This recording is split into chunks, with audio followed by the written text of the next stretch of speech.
Olá pessoal, tudo bem? Bom dia, boa tarde, boa noite. Eu aqui de novo, certo? Bom, tô gostando. Olha só, me disseram que, cara, Neno, cara, Neno, você vai realmente ter bons resultados. Olha só, que coisa boa escutar isso. E olha que eu escutei de uma pessoa bem, realmente que eu já venho aprendendo, sabe? Assim, eu gostei muito. Pois é, essa pessoa que já sabe quem é aí, né, no caso, então, um abração, tá bom? Obrigado. Bom, é o seguinte, trabalhei com aqueles princípios, certo? Anteriormente, na aula que tivemos, trabalhei com a introdução, trabalhei mostrando algumas características, ok? Do direito administrativo e também os princípios, né? Ou seja, pessoal, a questão do princípio, trabalhamos com a LIMPE, né? Legalidade, pessoalidade, moralidade, publicidade e eficiência, demonstrando que este último, né, no caso, surgiu aí, ele não é originado assim conforme os outros foram, ok? Foi logo aí. É o seguinte, falou de princípio, sempre vai estar o LIMPE, certo? Como outros, certo? Ou seja, temos outros, né, dividido nos outros ramos assim, da administração, temos outros em como bastante demonstrar. Vamos ver hoje, ok, na aula de hoje, alguns outros princípios que estão implícitos, certo? E também, como em outros códigos, no caso, tem a lei 9784, processo administrativo de 99, que também trabalha muito sobre outros princípios, ok? Que em aulas oportunas vamos trabalhar ele para não ficar só em princípios, mas como vamos ter outras aulas de direito administrativo, no decorrer do tempo a gente trabalha esses outros, ok? Tudo bem? Então é o seguinte, proporcionalidade. Eis o outro princípio, mas que está implícito.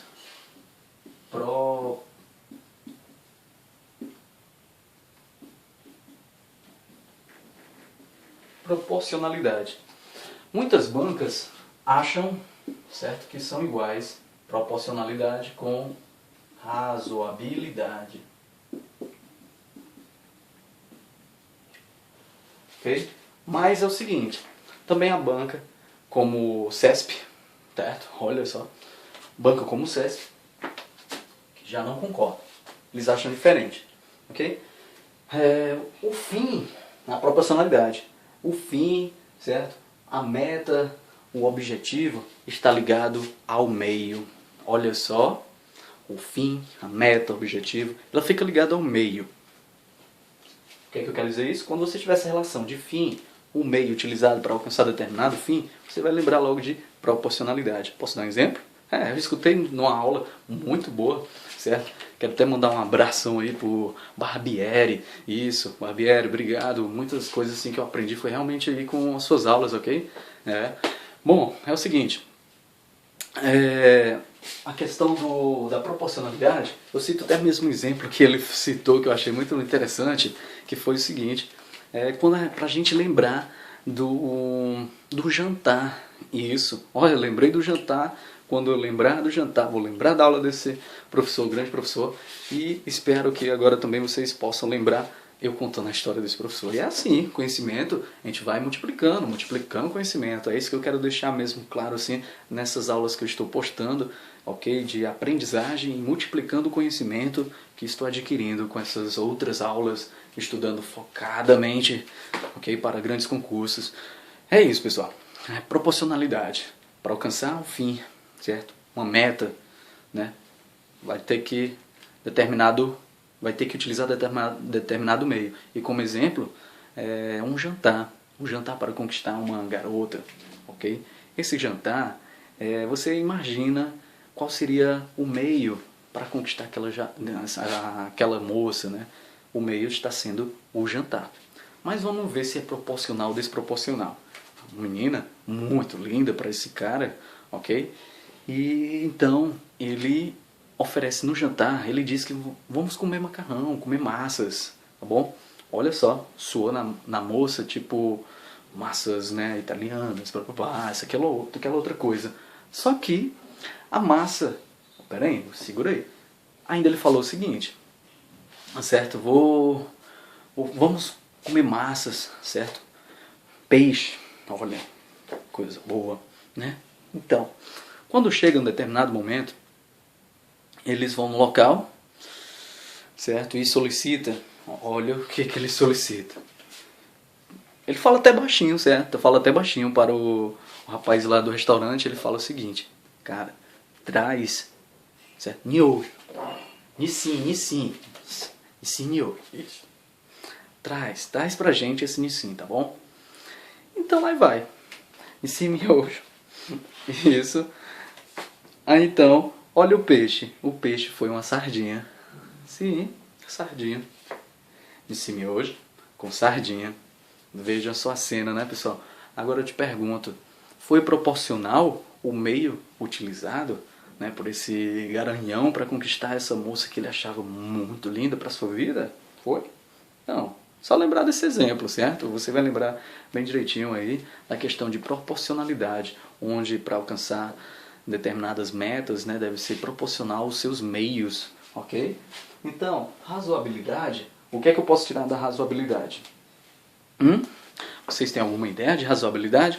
Algumas bancas consideram, ok, de forma que são o mesmo significado, outras não. Para essas que não consideram, podemos já distanciar da seguinte coisa. Razoabilidade, você lembra? Se afastar dos extremos, ok?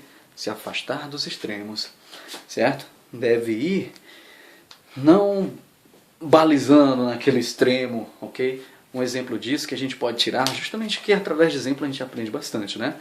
Então, forma disso aqui seria um empregado, olha só, um senhor já quase se aposentando, certo? Chegou atrasado no seu trabalho, 20 minutos, ok? 20 minutos, chegou atrasado. Olha só a penalidade recebida, 90 dias de suspensão. Te pergunto, é razoável? Tá vendo como foi muito aos extremos, né? A conduta do rapaz, do senhor? Olha só. Pois é, essa é justamente a ideia que temos. A ideia que temos sobre a razoabilidade, ok? Pessoal, também quero passar para vocês um outro grande princípio, ok? Princípio da autotutela, ok? Esse princípio da autotutela, a gente pode tirar ele justamente de uma súmula que é muito, mas muito cobrado em prova. Essa súmula que eu vou passar para vocês por um quadro esquematizado, a gente pode dizer o seguinte: através dela pode ser cobrado tanto nos próprios princípios, como também elas vão ser cobradas de uma forma, ou seja, da mesma forma, lá em atos administrativos, que também em uma outra aula iremos explicar melhor sobre a questão do ato administrativo, tá bom? Então é o seguinte, deve ficar... bom, é o seguinte, vamos para a súmula do STF 473, ok?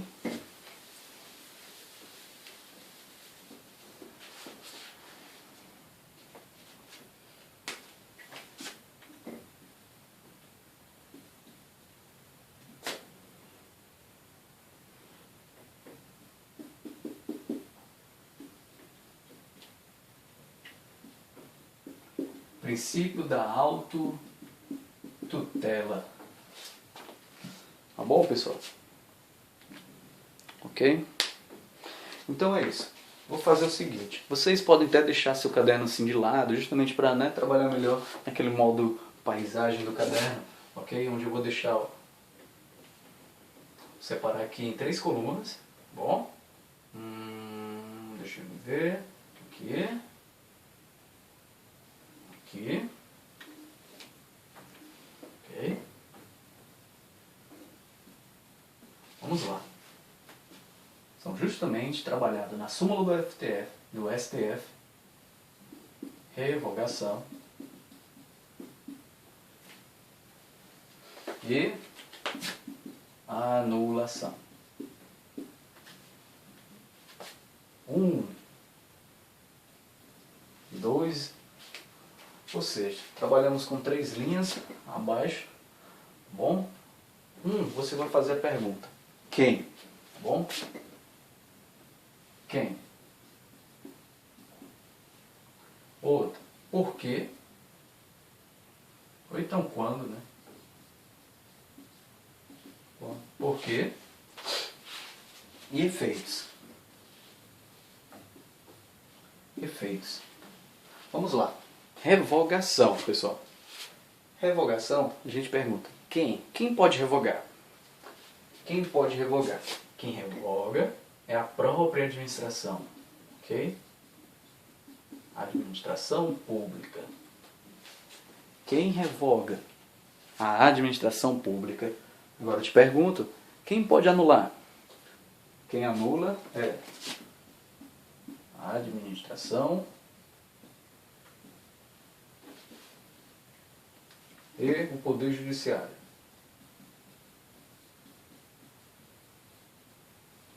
Ok? Quem pode anular? A administração e o Poder Judiciário. Por quê? Por que ou quando? Quando é que pode ser revogado? Quando houver inconveniência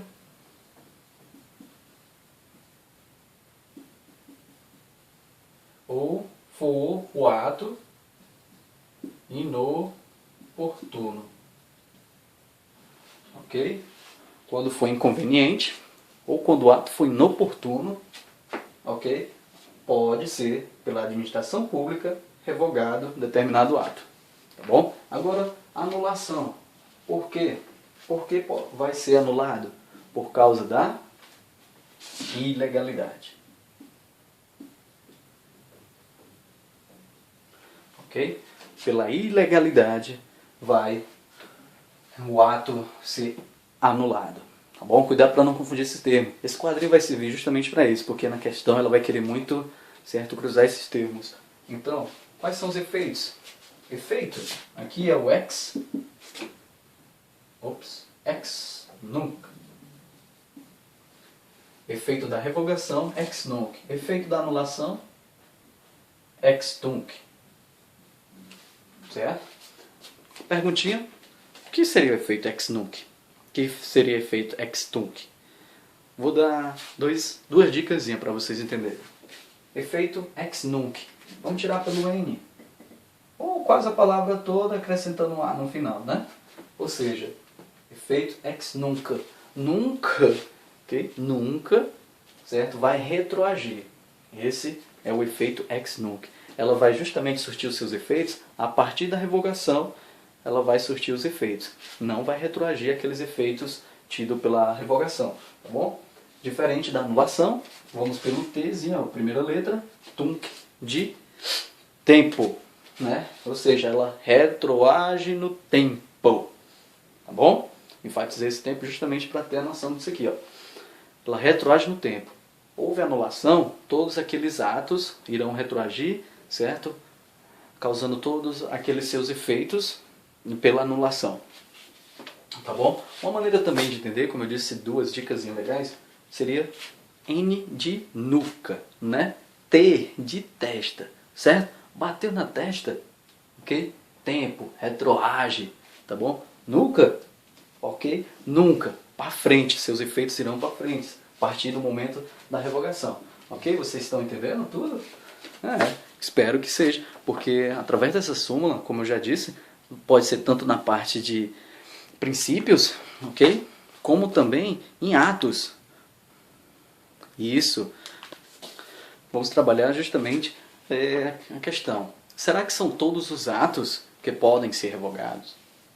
Sim ou não? Sabe? É o seguinte. Não serão todos os atos, ok? Que irão ter essa possibilidade de ser revogados. Ok? Vamos lá. Não, vou falar aqui, justamente para que a gente não perca tempo agora no quadro, para ficar um pouquinho mais curta essa aula, trabalhando esses outros princípios implícitos, né? Então é o seguinte, eles não vão ser revogados quando os seus atos, certo? Os seus efeitos já tiverem produzidos, já tiverem sido produzidos, tá bom? Ou seja, são aqueles atos exauridos, tá bom? Ou seja, também tem uma outra possibilidade quando surgir o seu direito adquirido, tá bom? Quando o particular já tiver aquele seu direito, né, que foi adquirido, esses atos não poderão ser revogados. A outra, sim, quando forem vinculados. Para atos vinculados, não é possível ser revogado, tá bom? É o seguinte, será que tem outro? Tem outro, pessoal, não esquecemos. Vamos lá, lembramos que aqueles que tiverem mão, né, hierarquicamente superior, certo, também não poderão ser revogados, ou seja, estarão em mãos diferente daquelas que poderiam, né, diferente daquelas que iniciou ou que praticou o ato, certo? Quando elas estiverem em mão de hierarquia superior, no caso, elas não poderão também, certo, serem revogadas, tá bom? Eles não poderão, no caso, os atos serem revogados. Pessoal, é isso. O que eu tenho aqui para explicar para vocês, né, sobre essa questão de princípios implícitos, foi dito o restante aqui. E quero dizer que como vamos trabalhar mais aprofundado, né, esse direito administrativo, é o seguinte, há também outros, ok? Justamente eu já cheguei a citar, que foi a 9784, certo? Vou até deixar aqui como forma de vocês depois olharem, né? Seja 9784 de 99, certo? Ela trabalha sobre os processos administrativos, tá bom? Essa lei, ela vai trabalhar sobre o processo administrativo e lá vão ter outros princípios na qual deve a administração estar sempre né, ligado a esse comportamento, tá bom? Ou seja, um deles vai ser da continuidade, tá bom? Que a administração ela não pode parar de fornecer esse serviço, né, para a coletividade, tá bom? Então é o seguinte, claro, outras exceções também surgirão, mas vamos explicar em outro momento. Pessoal, eu agradeço bastante, curtam, ok? Comentem, eu sei que estou aprendendo aqui, mas eu garanto que eu vou aprender muito com vocês aqui, ensinando assim, até é difícil, ok? Trabalhar assim, olhando uma câmera e tal, ok? Tem hora que a possibilidade de estar assim, ensinando para as pessoas, né, que sabemos diferente realmente quando só tem uma câmera assim na sua frente, mas com o resultado que eu estou esperando é justamente o retorno de vocês, para que eu consiga adquirir outros conhecimentos. Quem realmente já conhece esse assunto vai reforçar, né, vai conseguir captar mais, às vezes até pegando uma dicasinha que não conseguiu pegar em determinado momento, ok? Relembrar, e também vou aprender de quem for passando feedback, ok? Agradeço, pessoal, ok? Desculpa aí qualquer coisa, até mesmo português, olha lá, porque falando aqui dá esse nervosismo, sabe? Mas estou aprendendo, ok? A questão é essa, é pensar, fazer alguma coisa e realmente praticá-lo, tá bom? Pois, pessoal, obrigado, certo? Agradeço por tudo e levai, e olha o clique do fechamento, ok? Tchau, tchau.